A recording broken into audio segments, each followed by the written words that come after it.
Hello, class. So today's lesson is on inadequate housing, and it is being taught by your teachers, Miss Comel.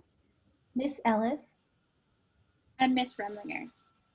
Before we begin, the materials you will all need are markers, cardboard, plastic bags if you have access to them, tape or glue, scissors, a ruler, paper to take notes on, pen or pencil, and also we would like to take a note that if you are interested in any of the photographs, art, or clip art used throughout this presentation, all links will be provided in the speaker notes for you.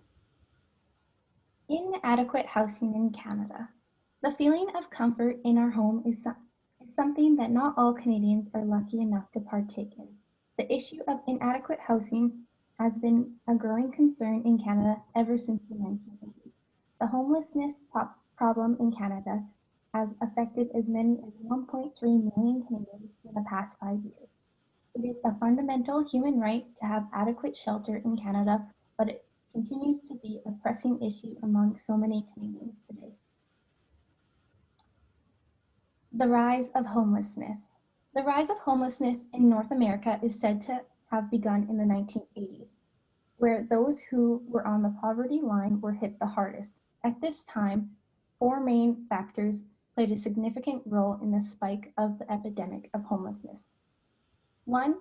Declining of personal incomes. 2. The loss of affordable housing. 3. Cut in the welfare programs. 4.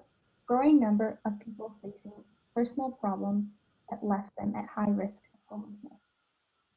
Adequate housing as a human right.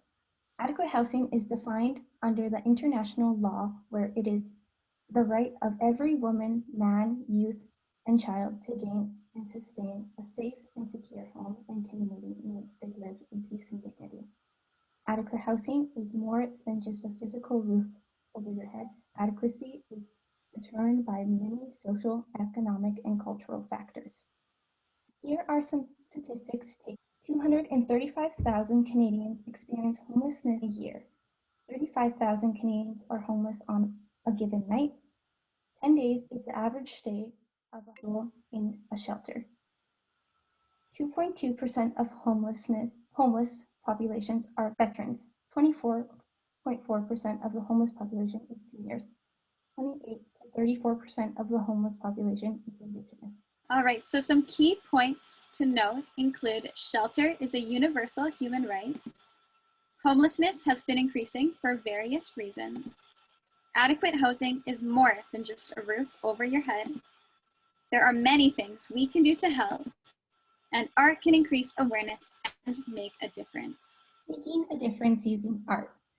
An artist by the name Gregory Coleman uses art to make a difference in the homelessness issue in California by contributing his time and skill to create unique shelters for the homeless population. The issue of inadequate housing has been a growing concern in Canada for decades, with Saskatchewan becoming one of the country's highest rates of homelessness in Canada. If shelter is a basic human right, why are we left with so many Canadians struggling to find adequate shelter today? So this is Gregory Clowen. He is a tiny house builder in Oakland, California. He runs the project called the Homeless Homes Project. This project helps shelter people who live on the streets. He uses found items, including illegally dumped materials, to build unique structures at a cost of less than $100.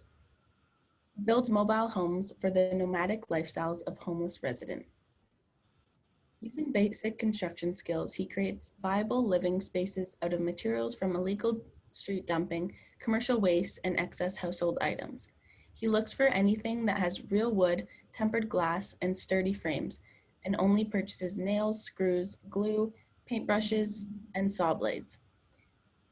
The things that he looks for are pallets, bed frames, futon frames, doors, plywood, paint, packing crates, car consoles, auto glass, and refrigerator shelves. As you can see in the bottom left, there are wheels on all of the tiny homes so that they are easily movable. And in the top left, you see the interior of one home.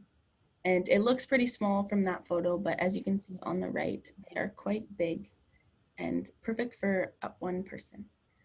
So Gregory strives to diminish money's influence over the building process. So every single one of his tiny homes are made from less than $100 each. So now it is time to make a personal connection and reflection. So on a piece of paper, answer these following questions. How many times a week do you see a homeless person while driving or walking? Have you ever interacted with a homeless person? Was it in a positive way? So saying hello, smiling, giving them change or coffee. If you have never, ask yourself why. Was it because you were afraid or uncomfortable? And if you were afraid or uncomfortable, what made you feel that way? Was it their looks or what was it about them? So pause this video and take the time to write down your responses. So why should you, our students, care?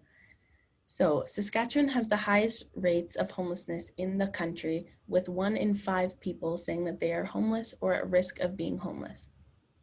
Also, the bad stereotypes and treatments towards homeless people need to stop.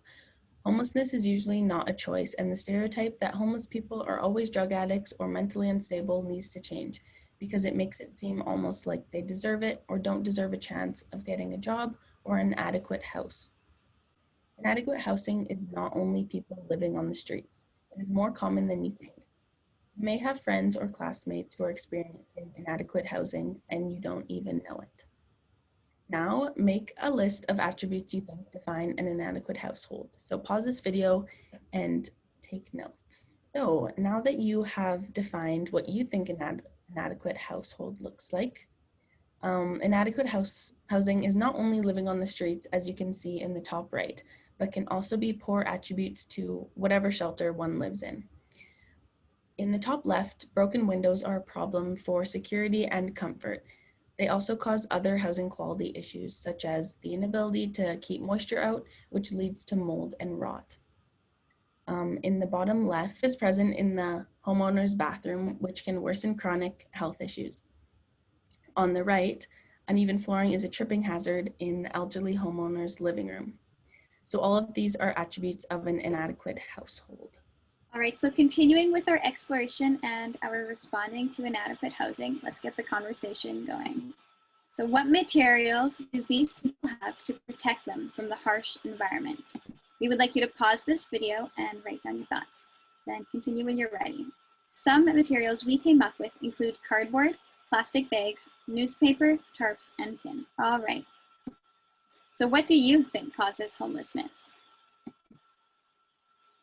Pause this video, and some of the ones we came up with include mental health issues, addictions, unemployment, domestic violence, no family support, and poverty.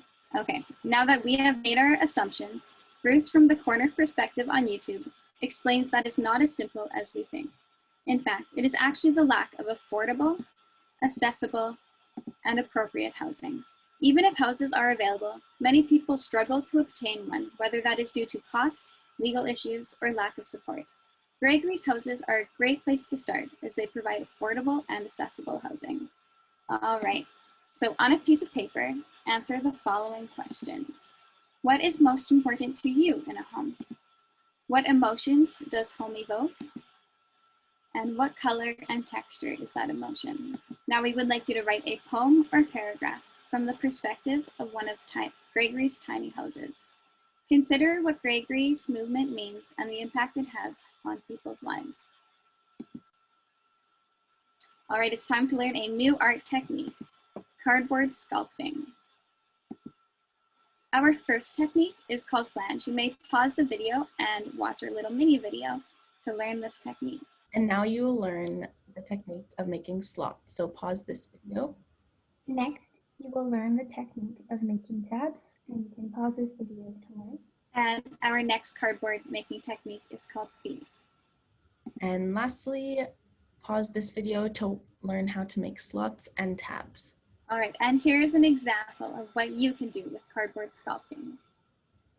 Now we would like you to consider how the following images make you feel and the thoughts that arise. You will be using this information in the activity to come.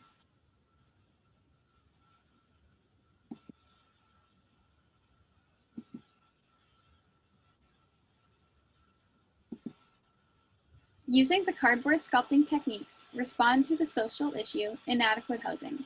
Be sure that you can explain your personal connection and the meaning behind your work.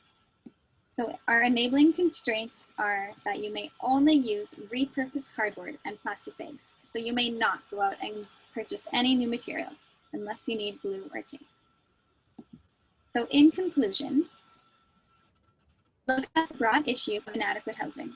We explored how inadequate housing has been on the increase in Canada. Shelter is a universal human right, and people need affordable, accessible, and appropriate housing. Through Gregory's art, we saw how art can make a difference. It is important for students to become aware of inadequate housing because it is all around us and can happen to anyone.